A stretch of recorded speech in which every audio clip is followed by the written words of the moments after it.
Salve, salve Legião X, eu sou o Thiago Feitosa e eu estou com você aqui hoje para mostrar a diferença entre o que é o IDH e o que é o índice de Gini. Vamos lá? Galera, existem indicadores que avaliam aspectos humanos pelo mundo e esses aspectos eles são observados dentro de uma série de critérios. Critérios econômicos, critérios sociais, critérios, em alguns casos até de desenvolvimento, em termos de crescimento ou de expansão.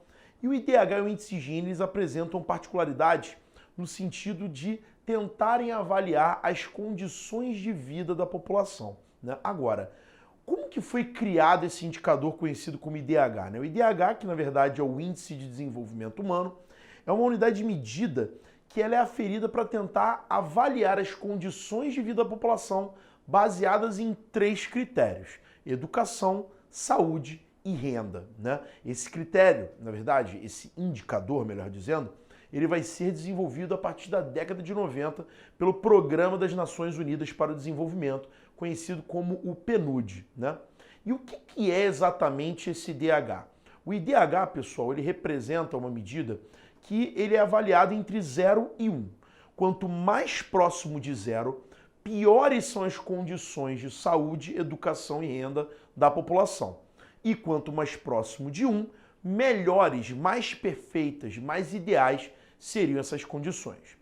Esse IDH, pessoal, ele vai se estruturar em 3 critérios, como eu mencionei.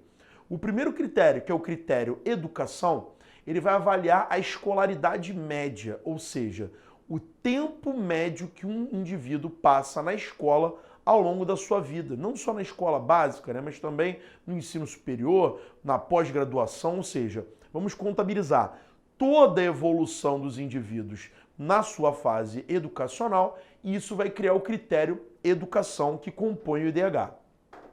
Temos o segundo critério, que é o critério saúde. E esse critério saúde ele vai avaliar a expectativa de vida, ou seja, a esperança média de anos ao nascer de um indivíduo dentro de um determinado país. Ou seja, o quanto em média eu vou viver naquela sociedade, né? Eu vou fazer um cálculo generalizado, isso vai ser estabelecido contabilizando também para o IDH. E o terceiro critério, que é o critério renda, eu vou utilizar um indicador conhecido como PIB per capita, onde eu pego todo o PIB, que é o Produto Interno Bruto de um país, toda a riqueza desse país, e divido igualmente pela população, o que vai me gerar uma média anual de dinheiro disponível para mim dentro daquela sociedade. Ou seja, eu como indivíduo daquele país teria mais ou menos quanto de dinheiro disponível para poder, né, me apoderar, né, dentro das minhas atividades econômicas. É isso que o PIB per capita vai estruturar. Esses 3 critérios, educação, saúde e renda, são contabilizados e aí você estabelece uma medida definida entre 0 e 1, né? E aí a gente percebe aqui nessa próxima imagem que nós temos o ranking do desenvolvimento humano internacional. Esse ranking, pessoal, você percebe que entre as 5 maiores potências no IDH mundial se apresentam países ali, né, que são grandes, né, potências internacionais, são países ricos, mas que não necessariamente são os maiores PIBs do mundo. Ou seja, eu não posso fazer uma correlação direta entre desenvolvimento humano e riqueza. Às vezes um país é muito rico e não necessariamente o desenvolvimento humano dele é tão elevado. Então a gente percebe, por exemplo, em primeiro lugar, a Noruega, que tem o seu IDH em 0,953, quase perfeito, né, galera? Lembrando que nenhum país do mundo conseguiu chegar ao indicador 1 nessa classificação, ok? Temos a Suíça em segundo lugar, com 0,94, a Austrália vem logo depois com 0,939, a Irlanda fica com 0,938, bem pertinho, né? Uma diferença tênue, e a Alemanha com 0,936. Esses seriam os 5 maiores IDHs do mundo. E a sua pergunta é óbvia, né? E o Brasil, Thiago, como é que ele se apresenta, né? A gente vê ali o Brasil na 79ª posição, com IDH de 0,759, tá? É importante a gente lembrar, pessoal, que o IDH ele apresenta alguns níveis. De 0 até 0,5, ele é IDH baixo. De 0,5 até 0,7, ele é IDH médio. Acima de 0,7, ele é chamado de IDH alto. Então o Brasil tem um IDH alto, né? Mas acima de 0,8, 0,9, você já tem um IDH muito alto, que o Brasil não consegue atingir, ok? Então ele fica numa posição intermediária. Como últimos países, né, como países com piores de desenvolvimento humano no mundo, nós temos o Burundi, que tem 0,40, né? Temos ali o Chad, que tem 0,402, então fica um pouco mais abaixo. Temos o Sudão do Sul com 0,39, a República Centro-Africana com 0,35 e o último, né, o pior país do mundo em termos de DH, o Níger, com 0,352, né, a pior classificação de desenvolvimento humano no planeta. Só que a gente percebe, galera, que existe uma falha no IDH. Que falha é essa? A falha relacionada à ausência de um indicador que meça a desigualdade social.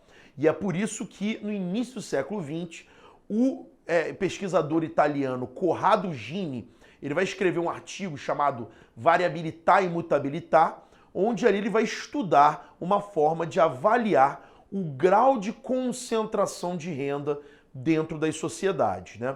E como que vai funcionar esse índice de Gini? A gente percebe que o índice de Gini, assim como o IDH, ele pode ser avaliado entre 0 e 1 ou 0 e 100, tá? Tem essas classificações das duas formas. E o índice de Gini, ele funciona da seguinte maneira. Ele parte de um índice 0, onde nesse 0 todas as pessoas teriam a mesma renda, ou seja, a desigualdade social seria nula, e ele vai até o 1 ou até o 100, onde toda a riqueza estaria nas mãos de apenas um indivíduo, né? Esses são cenários hipotéticos que ele trabalha. Claro que nem todo mundo vai ter a mesma renda e nem uma pessoa apenas vai ter toda a riqueza. Então a gente acaba trabalhando com uma média dentro disso, né? Então, quanto mais próximo de 1, mais desigual. Quanto mais próximo de 0, menos desigual. Então a gente entende o que, galera? Que o ideal é você ter um IDH alto e um índice de Gini baixo, porque a desigualdade social tende a ser menor, né? A gente percebe esse mapa que mostra as localidades do mundo conforme o seu índice de Gini, percebendo que quanto mais coloração for rosa, né, dentro desse mapa, piores são os indicadores nesse aspecto, ou seja, o Gini ele é muito alto, consequentemente a desigualdade social é alta também. E quanto mais próximo de uma cor verde, né, um verde clarinho, você já percebe o índice de Gini mais baixo. Claramente, pessoal, você detecta que as antigas colônias, né, no processo histórico, têm índices de Gini muito altos, ou seja, há uma concentração de renda muito grande. Enquanto que a gente tem os países mais desenvolvidos em termos econômicos e humanos, com índice de Gini inferior, mais baixo, né? No ranking internacional, pessoal, a Ucrânia tem o menor índice de Gini de todos os países no planeta, com 0,241, seguido ali pela Eslovênia, Noruega, Finlândia. O Brasil está na 99ª posição, pessoal, com índice de Gini de 0,515. Então nós temos uma altíssima concentração de renda, o que não é nenhuma surpresa diante do cenário social que o Brasil vive. Então o Brasil, assim como os Estados Unidos, né, que aparecem na 66ª posição, são países ricos, mas países que apresentam, né, uma concentração de renda bastante elevada. Beleza, galera? Um forte abraço a todos e até a próxima.